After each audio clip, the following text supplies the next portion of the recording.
the first winter of the center's construction, the workers set up a Christmas tree just outside the entrance. It was an uncanny sight to see a green fir stand in the middle of what appeared to be a no-man's land. But this tree, humbly ordained with strings of cranberries, buttons, and tin cans, greatly affected me. It demonstrated that even in the darkest of times, the American people will light the beacons of hope. I thought it could be the start of a great and inspiring tradition, so I traveled north to Babylon in search of a Christmas tree for the following year.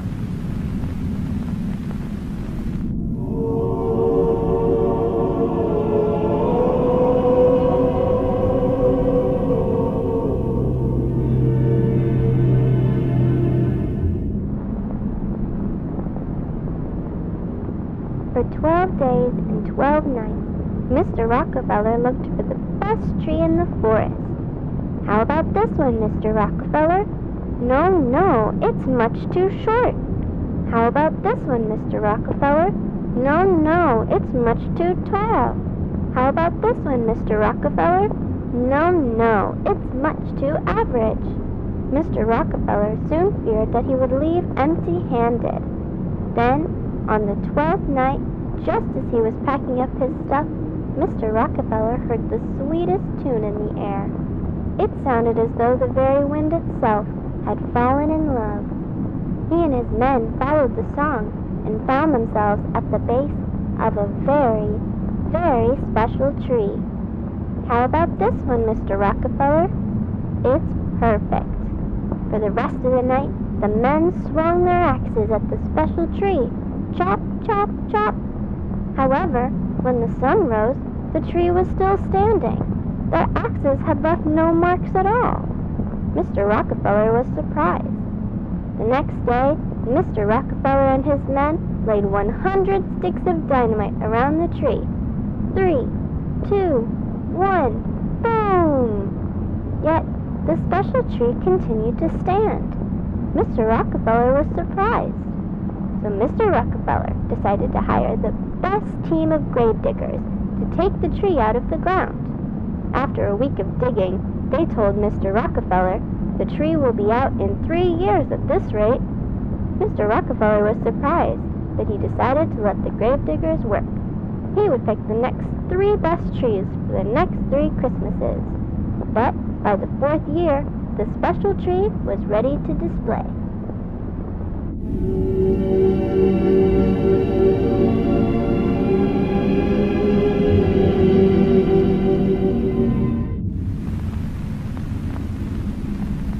For the last 2 years, I have seldom mentioned the tragedy that occurred at the center. Many have taken offense at my silence, claiming it to be the result of a desensitization to workplace accidents. Indeed, I have seen enough accidents in 3 lifetimes, but nothing could have prepared me for what happened at the center. For some time now, my friends have blamed the center's original construction workers for the tragedy, since it was their very own Christmas tree that had started the whole tradition. But the truth is that their tree brought joy and wonder to the public. It was my tree, and my tree alone, that brought about the unprecedented loss.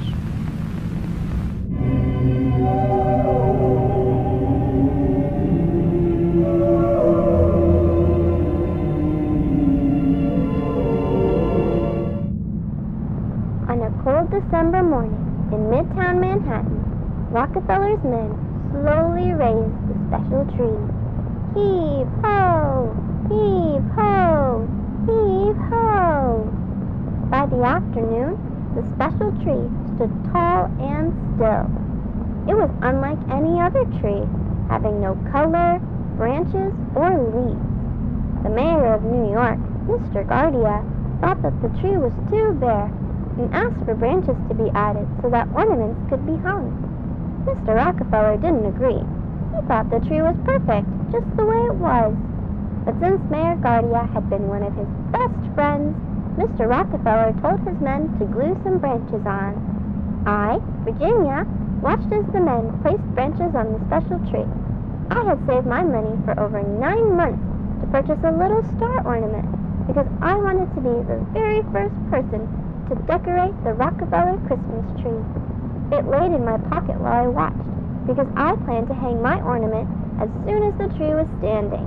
After the final branch had been added and all the men left, I quickly ran up to the tree. But to my astonishment, the lowest branch of the tree was over twice my height. I jumped as high as I could, but still, the lowest branch was out of my reach. I was very disappointed. I wanted to be the very first person to decorate the tree, but now I had no chance. Unless I called my friends. At once, I began counting my friends on my fingers. There was Helen, Charles, Elizabeth, Alice, Joseph, Elsie, Orville, Edith, Olive, and Philip. 10 friends that I could ask for help. Then I realized that 10 friends standing on each other's shoulders could put me at the very top of the Christmas tree. My star could be the first and the tallest. Without a second to spare, I ran from door to door asking for help. Knock, knock, knock. Helen, are you there? Knock, knock, knock. Charles, are you there? Knock, knock, knock. Elizabeth, are you there? Eventually, I gathered all 10 of my friends at the bottom of the Rockefeller Christmas tree. I told them my plan, to have them all stand on each other and form a ladder for me to climb to the top. My friends understood my excitement, and they quickly started to climb onto each other's shoulders. Ow! Helen had stepped on Charles' fingers. Ow! Charles had stepped on Elizabeth's fingers. Ow! Elizabeth had stepped on Alice's fingers. After many groans and tumbles, my friends formed a sturdy ladder, and I began to climb. My joy grew with every passing face, and before I knew it, I was at the very top, looking down at the tree. My ladder of friends swayed back and forth, and occasionally felt like it was about to collapse. But I tuned out the movement and focused on the tree. Closer, friends, closer. Then I secured the metal star at the top of the tree. It was perfect. Hooray! Victory! I'm the first! Just then, there was a strange sound. The tree began to shake. Its glued branches fell off all at once, and the entire tree slowly bent backwards. Soon, the very top of it touched the ground, forming a perfect arc. It was like a very strange rainbow. My heart sank as I saw my star gently slide to the ground from the tree's top. Bolts of lightning then shot out from inside the arc of the tree, producing thunderous booms. The lightning scared my friends and me. We all tumbled to the ground and ran in all directions, but the lightning caught up to us. I was blinded by a great white light. I remember when my eyes adjusted, I was in a field of special trees, and I saw... In a flash, I returned to the street where my friends and I had been struck by the lightning. We were all on the ground, being attended to by other people. I had scratched my legs badly, and I could see that my friends were also hurt. I looked up at the Rockefeller buildings, and I thought that they looked a little different. The whole street looked a little different, and the special tree was nowhere in sight.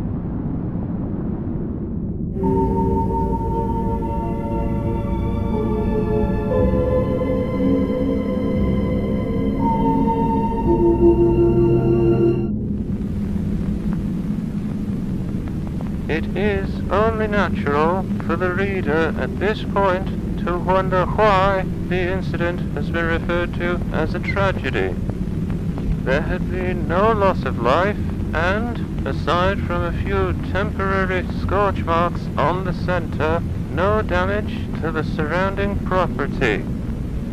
I too assumed it was a mostly inconsequential event, likely an electrical accident whose effects were exaggerated by the children at the scene. I was grateful that every life involved had been spared.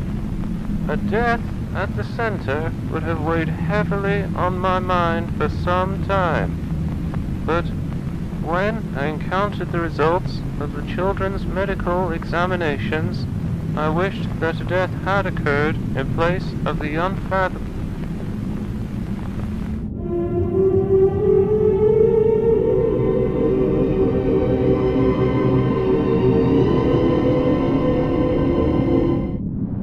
My mom and Pa visited me at the hospital, but they looked completely different. Ma looked worried. After she wiped her tears, she asked, "Did you hang your bear at the Rockefeller tree?" I answered, "It wasn't a bear. I was going to hang a star." To which they asked, "What do you mean?" Pa asked, "Where did you get these clothes?" I answered, "These are my clothes, the ones you helped me put on this morning." To which they asked, "What do you mean?" My ma then asked, "Why are there dots all over your face?" I answered, "Those are my freckles. I've had them since I was little." To which they asked, "What do you mean?" My parents quietly left my bed and talked to my friends' parents. Then they all started to cry and yell. The nurses made them leave, which made me feel better. None of us thought that our real parents had visited, but they all did feel familiar. Orville and Philip were especially shaken. They didn't even share the same last name with their parents. The nurses tried to convince us that those who had visited us were our parents, and that we would come around to properly greet them after we healed. But it was hard to believe. Whenever I looked out the window, I saw that Manhattan looked different from memory. Mr. Rockefeller himself was kind enough to visit us in the hospital. He asked us whether we were okay, and then after some time, he and the nurses began to ask us some very easy questions about American history. With every reply, they would chuckle and shake their heads, until I told Mr. Rockefeller who I thought he was. He chuckled at first, and then became silent, as if the simple fact had deeply affected him. He had asked all my friends a few more questions about himself, and with each answer, he seemed a little more scared.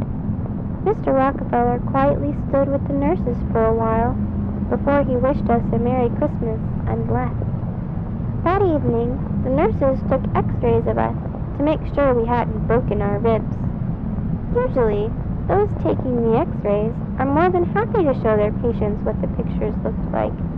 But when I asked to see them, the nurses ignored me. I didn't fall asleep that night. I kept my ear close to the wall to hear what the nurses were saying next door. I heard one sentence over and over.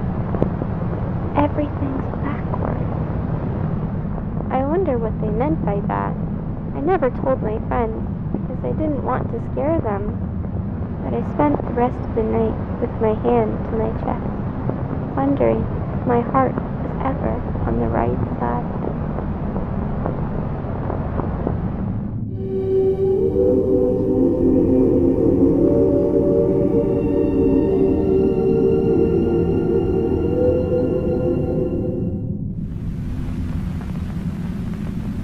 For several weeks, the children were kept under observation at the Columbia Presbyterian Hospital. I visited them as soon as I had the chance to. All the families of these children were deeply unsettled, for they had all independently come to the conclusion their child had been replaced by a doppelganger. They claimed that these new sons and daughters possessed substantial differences from their real children.